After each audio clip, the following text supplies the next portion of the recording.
Bonsoir, mesdames et messieurs. Nous ressentons, plus ou moins confusément, comme un bouillonnement au sein de notre société, qu'un profond changement est en cours, qu'il y a d'un côté des blocages, des durcissements, des violences qui montent, et de l'autre, de belles énergies créatrices à l'œuvre, de la toute nouveauté pleine de vivacité, de l'espérance même, mais que tout est entremêlé dans une complexité croissante. Bien sûr, moi aussi je le ressens, comme vous, et les artistes, encore plus que nous.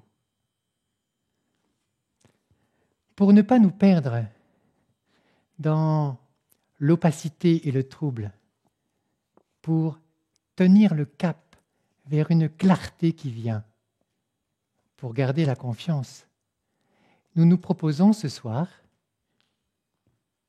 les danseuses de la compagnie Allais et Gaillon et moi-même, de vous partager nos pensées et nos danses, ce que nous avons appelé la transgression éthique. Regardons l'étymologie de ces deux mots. Transgression vient du latin transgressum. Le préfixe trans, largement utilisé en français, signifie à travers, au-delà. Le mot gressum est la forme supin de gradior. Le supin est une catégorie grammaticale en latin qui présente une forme intermédiaire entre le nom et le verbe, une sorte d'infinitif en forme de nom. Gradior signifie aller, cheminer. Le vocable transgressum exprime donc l'action d'aller au-delà d'un lieu, à travers des limites, vers un autre lieu, très nettement différent du premier. Éthique nous vient du grec. L'éthos d'un peuple, d'une société, exprime sa culture propre, ses façons particulières de vivre, ses croyances singulières, son ordonnancement original des valeurs, force de vie qui le porte, et dont découlent les règles de vie auxquelles tout un chacun adhère, même sans s'en apercevoir. Chaque peuple, chaque société a donc un ethos différent des autres. En élargissant, la notion d'éthos peut s'appliquer à une civilisation. Relions le mot d'origine latine avec celui d'origine grecque. Cette expression transgression éthique, par son nouage même entre le latin et le grec, peut éclairer le voyage que nous avons déjà commencé, ce basculement d'une civilisation à une autre. Transgresser éthiquement consiste donc à partir d'un lieu porteur de valeurs cohérentes, à traverser des frontières, à s'aventurer dans un nouveau pays, en territoire non balisé, et à y inventer un chemin vers un autre lieu, porteur d'autres valeurs, fortes et vivantes, mais des valeurs différentes du premier pays quitté, et dont la consistance porte une toute nouvelle cohérence. Ce concept de la transgression éthique éclaire, me semble-t-il, ce que nous sommes en train de vivre aujourd'hui, individuellement, communautairement, sociétalement, nationalement, mondialement, à savoir que nous sommes en train de passer d'une civilisation à une autre. Rappelons que toute civilisation est fondée sur une immense cohérence de valeurs, c'est-à-dire de force de vie. Valor, en latin, signifie force de vie, énergie de vie. Chaque civilisation se distingue l'une de l'autre par un système de valeurs ordonné différemment. Ces valeurs, elles sont toujours les mêmes depuis que les humains habitent la Terre. Elles sont donc toutes présentes dans chaque civilisation. Mais les valeurs de tête, celles qui sont privilégiées, ne sont pas les mêmes. Ce concept de transgression éthique, il éclaire donc ce que les historiens nous disent pour les grandes périodes des civilisations et qui durent de l'ordre de 500 ans et que le passage de l'une à l'autre est en général chaotique, voire dramatique. Je propose d'interpréter les événements qui nous arrivent à toutes les échelles, pour chaque humain, jusqu'à toute l'humanité et même jusqu'à la planète, avec cette grille du passage d'une civilisation à une autre.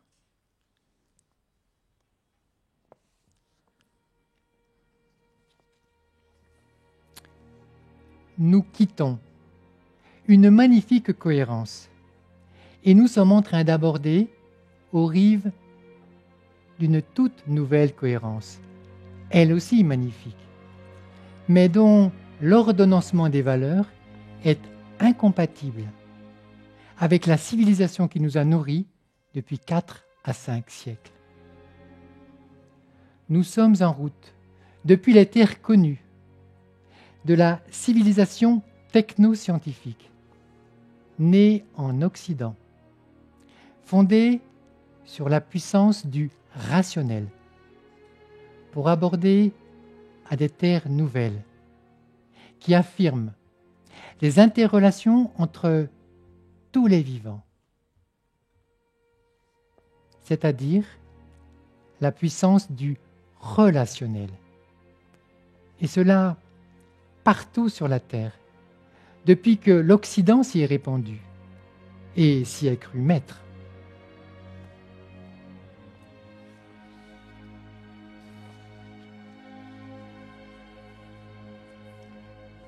Une civilisation meurt de l'excès des valeurs qui l'ont fait naître.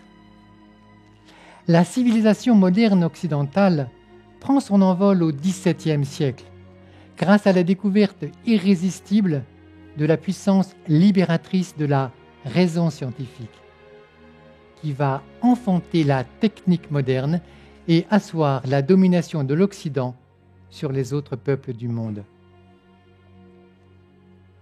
Une nouvelle philosophie traitant du rapport de l'homme à la nature s'affirme dans la première moitié du XVIIe siècle et elle va emporter l'adhésion.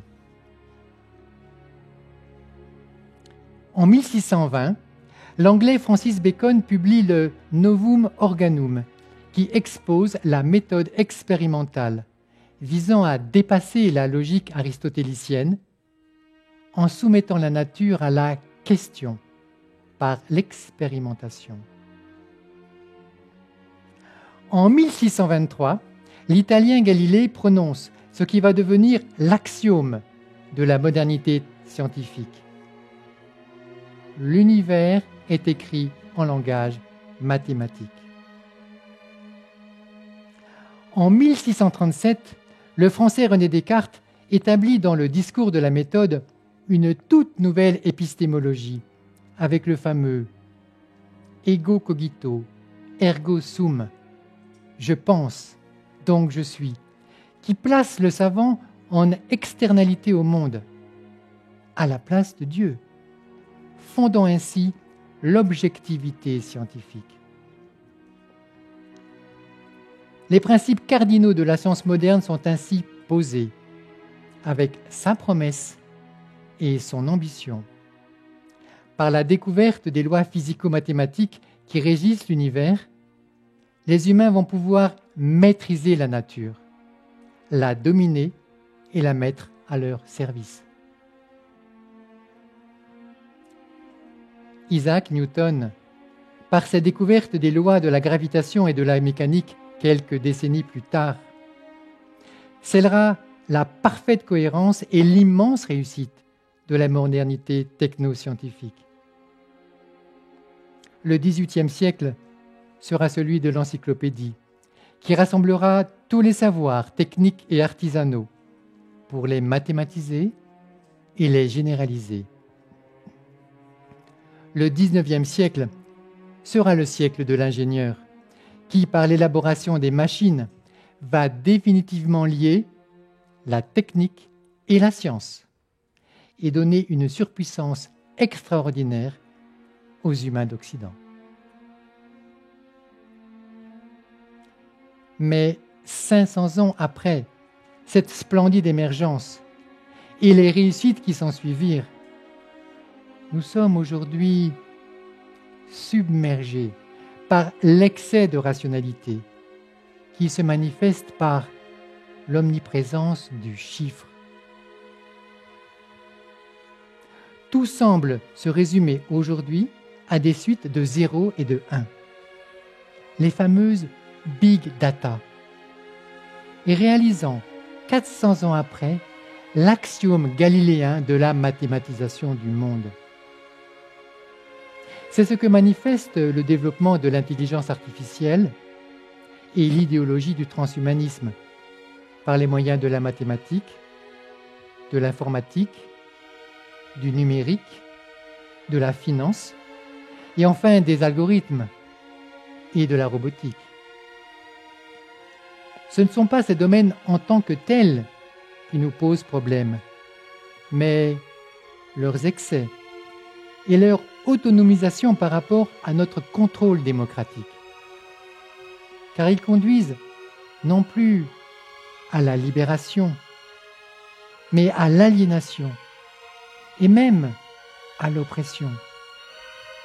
Nous le ressentons confusément et de plus en plus vivement, sans bien comprendre d'où cela vient. En effet, il n'est pas facile, mesdames et messieurs, d'admettre que ce qui marchait bien il n'y a pas si longtemps part en vrille négative de façon irrémédiable. Mais si c'est la fin d'un monde, ce n'est pas la fin du monde. Et un nouveau monde, radicalement nouveau, apparaît. Surgit du tréfonds de notre société et va la renouveler. De nouvelles valeurs y prennent le pas sur la rationalité, qui est invitée à rejoindre une plus juste place, plus modeste. Ces valeurs se nomment individuation, corporéité, fragilité, sérendipité, altérité, fraternité, commun. Elle suscite confiance et espérance pour celles et ceux d'entre nous qui s'y abreuvent et les pratiquent, dans une myriade de solidarité entrepreneuriale. Dans ce monde-là, la science des sciences n'est plus ni la mathématique, science des chiffres, ni l'informatique, science de l'information, mais l'écologie, science des interrelations entre toutes les entités des écosystèmes. La vocation de l'humanité n'est plus de faire rentrer par nécessité le monde dans des lois, qu'elles viennent des sciences de la nature ou des sciences humaines, qu'elles soient dures ou molles, afin de le dominer et d'accaparer ses ressources, mais de servir et d'honorer toute vie dans son infinie diversité et sa création continuelle.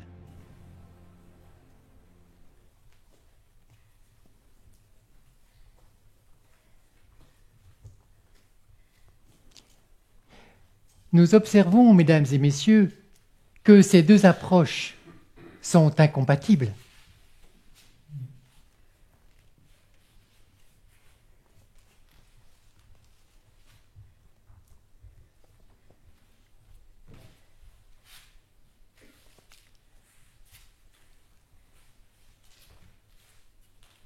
Or, nous vivons le moment où la première approche, celle de la modernité rationnelle et de la toute-puissance du chiffre, s'épuise, tout en demeurant omniprésente, et se voit contrainte de laisser la place à la nouvelle approche, celle de la civilisation de la vie, qui soulève l'enthousiasme de plus en plus de nos contemporains. Revenons alors à cette idée de transgression éthique. Cette mise en mouvement se manifeste aujourd'hui par des actions fondées dans l'éthos de la civilisation de la vie, mais qui sont jugées à partir de la civilisation mainstream dominante de la toute-puissance de la rationalité et des lois qui en sont issues. C'est-à-dire que ces actions sont légitimes du point de vue des valeurs qui animent leurs auteurs, mais illégales aux yeux des lois et règlements existants. Notre vie personnelle, professionnelle, entrepreneuriale, sociale, sociétale, se peuple de plus en plus de telles manifestations de transgression éthique. Les artistes, par instinct, par intuition, par une sensibilité frémissante aux métamorphoses du monde, sont aux avant-postes de ces bouleversements. Telle est leur mission, éternelle et prophétique, de nous éclairer et de nous guider sur ces chemins escarpés, dangereux et transgressifs.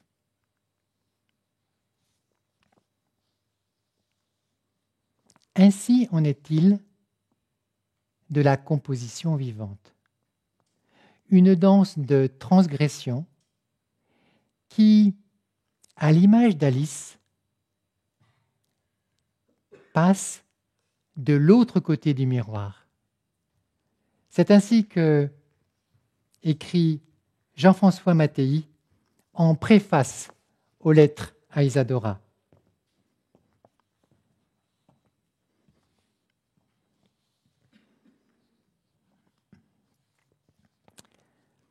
Voici ce qui se trouve dans les lettres à Isadora.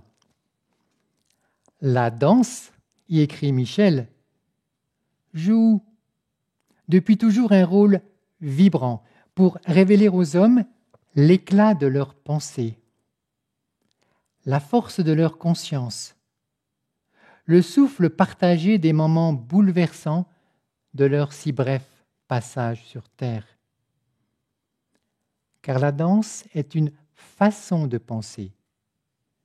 Plus encore, de penser les métamorphoses, dit le grand Socrate, en amenant à la conscience l'intelligence du corps en mouvement.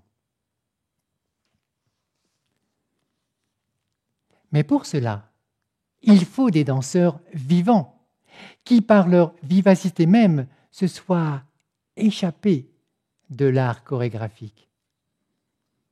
Car les chorégraphes, fidèles disciples du roi Soleil, contraignent depuis 4 siècles la fragile liberté des danseurs dans le regard autocentré du monarque, auquel succédera bientôt celui des spectateurs. au XVIIe siècle, la danse quitte les expériences ouvertes, partagées, enivrantes des danses populaires et des danses de cour pour devenir un spectacle, c'est-à-dire une magnifique esthétique rationnelle à la gloire des puissants. Il fallait que cela cesse. Pour Isadora Duncan, Martha Graham, Merce Cunningham et tant d'autres au XXe siècle, la danse est centrée sur la pratique du danseur. C'est dans cette filiation que s'inscrit la composition vivante. Je vais vous lire à présent quelques passages des lettres à Isadora qui disent cela.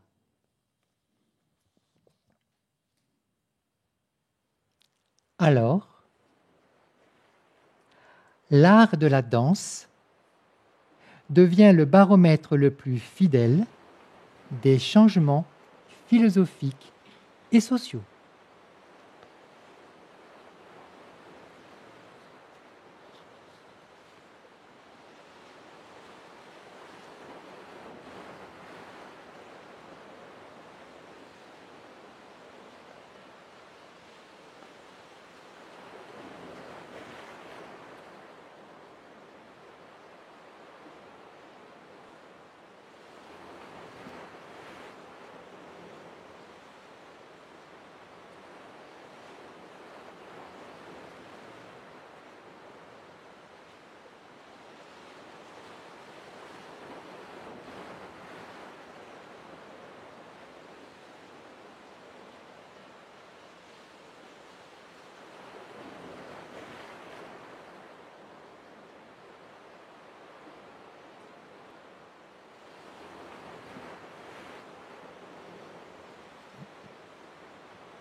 Alors, l'homme émerveillé est danseur. Il n'a plus peur du déséquilibre. Il le recherche. Il sait que la marche n'est pas suite d'équilibres successifs, mais déséquilibre constant pour s'ouvrir à une finalité encore plus vaste, un objectif sans bornes, un chemin illimité.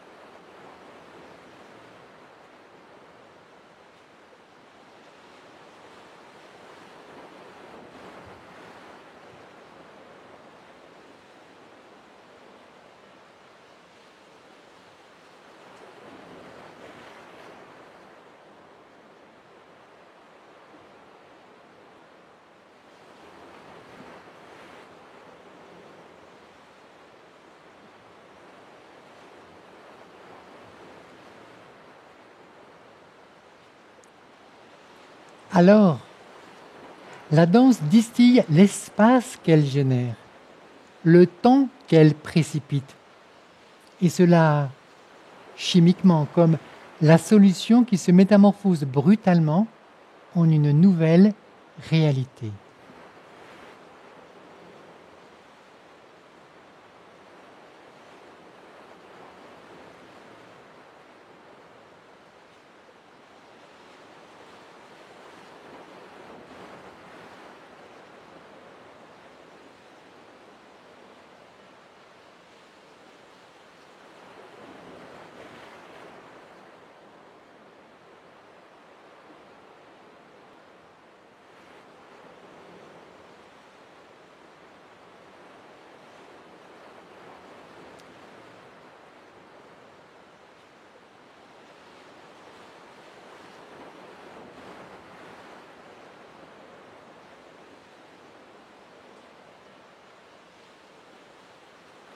Oui, la danse est une force de vie. Elle révèle le cœur de nos élans, de nos écarts, la source de la force qui nous tend.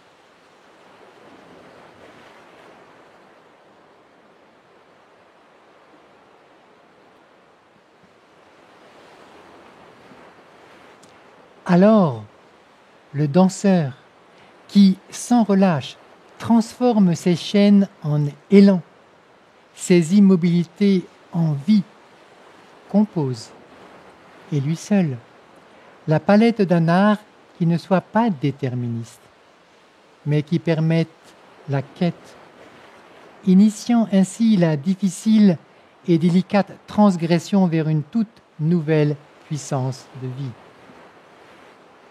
Et en son cœur bouleversé, il n'aspire pas au face-à-face avec la peur, mais à un véritable face-à-faire avec la peur. Et il traverse le miroir.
Alors, la danse est unique.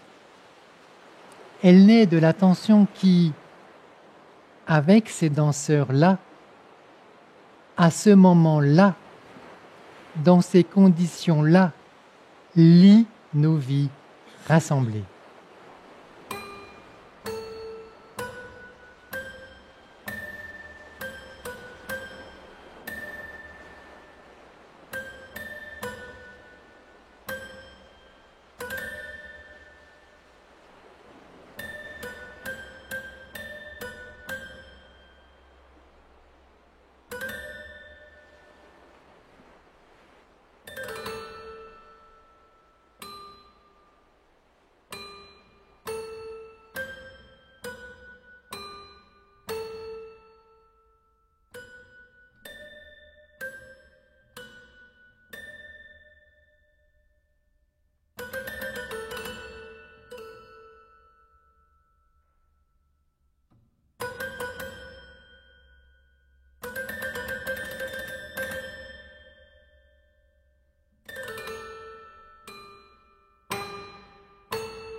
Alors, le spectateur ressent profondément le délice de marcher au vent, le plaisir de découvrir à chaque pas de nouveaux paysages, de nouvelles saveurs, le plaisir inégalable d'être en terre vierge à chaque instant.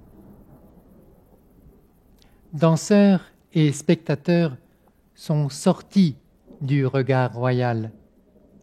Tous mettent maintenant en lumière le regard croisé en une république des regards. Dès lors, ils aspirent à un autre récit que celui de la danse de spectacle depuis 4 siècles. Et ils entreprennent ensemble une autre écriture, qui est leur parole partagée, qui n'est autre que poésie.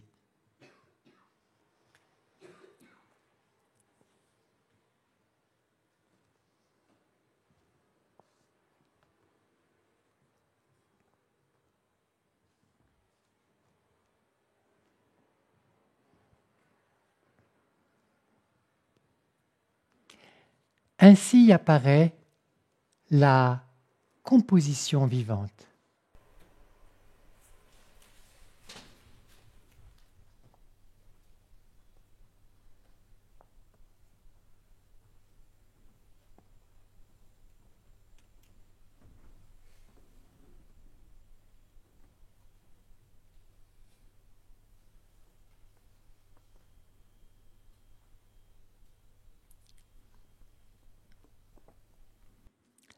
Regardons à présent, mesdames et messieurs, des événements récents qui manifestent l'ébranlement de notre société par de multiples transgressions éthiques.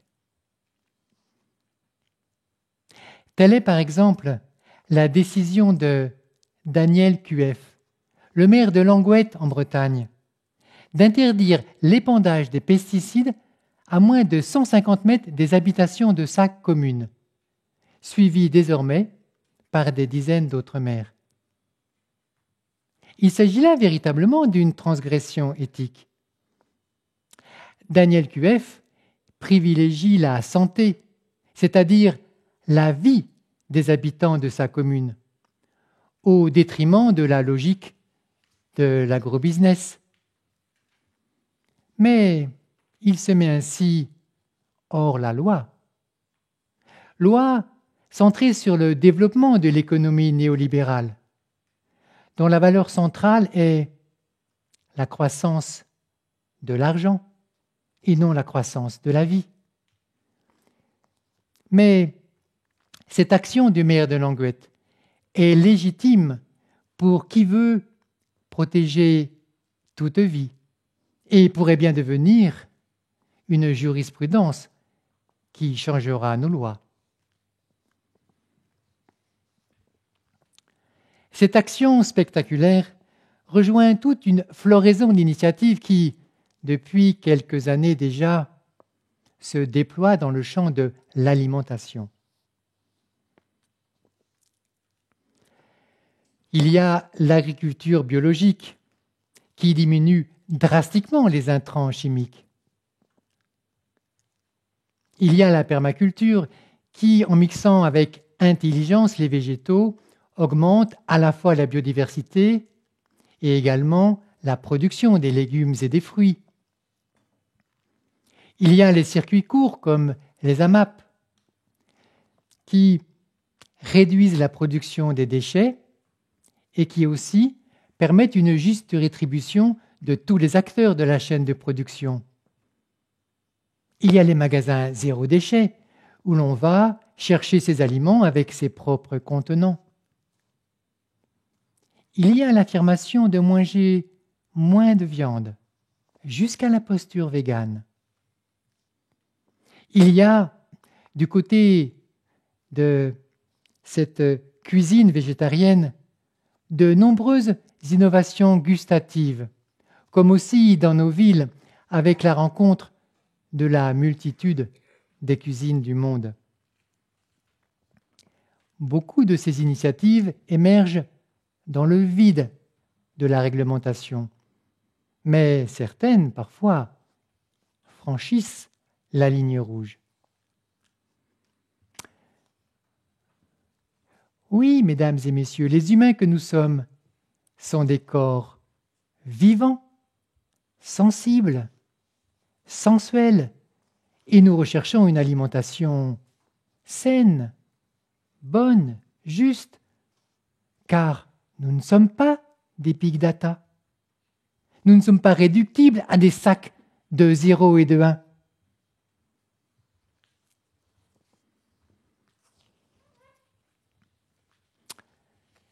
Les expériences des ZAD manifestent aussi clairement des revendications de transgression éthique.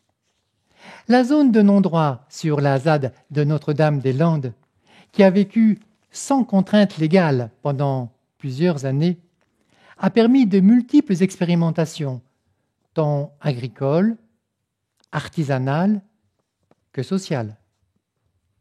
Elle a été affirmée et revendiquée comme telle, afin de déployer des initiatives impossibles dans le cadre des lois et règlements habituels. Il est à remarquer que quasiment à chaque fois, les autorités ont réaffirmé leur légitimité contre ces initiatives transgressives en s'appuyant sur la lettre des lois. Ministres et préfets montrent ainsi leur décalage profond avec les acteurs créatifs, mais transgressifs, qui ne reconnaissent plus le bienfait de ces lois et n'ont plus confiance dans les représentants des institutions qui sont en charge de les faire appliquer. On sent les seuils de basculement de notre société se rapprocher. Pour pouvoir donner le meilleur de soi, pour déployer la créativité, la sienne propre et aussi celle de sa communauté entrepreneuriale, il est de plus en plus nécessaire de se situer dans les marges, afin de sortir des entraves, des règlements, normes et contrôles. Et cela devient aujourd'hui la réalité de la vie entrepreneuriale dans quasiment tous les secteurs. Il devient nécessaire de franchir de petites lignes rouges si l'on veut pratiquement incarner le sens de son travail, si celui-ci vise à protéger, développer ou honorer toute vie.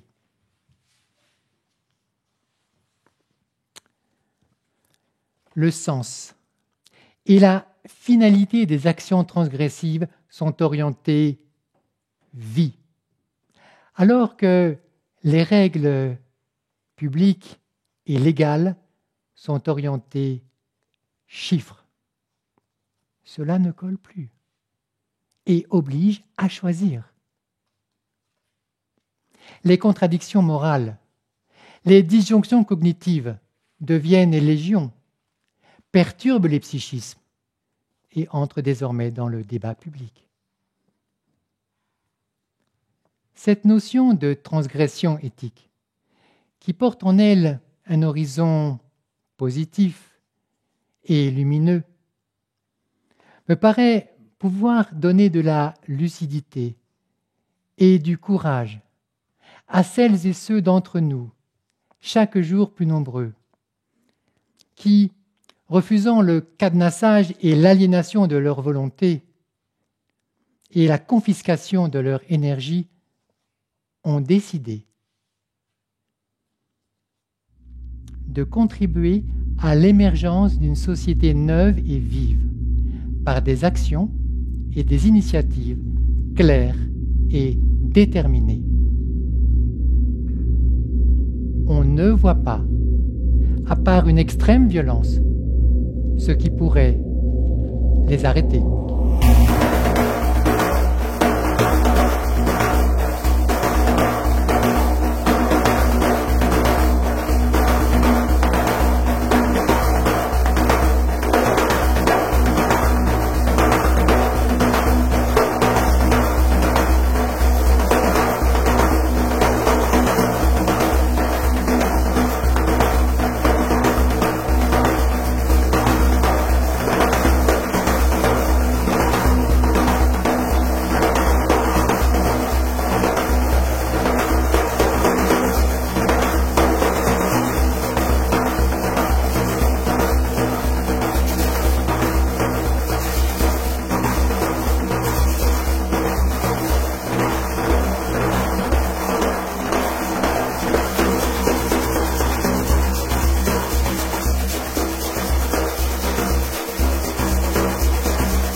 Voyez, mesdames et messieurs, on ne voit pas ce qui pourrait les arrêter.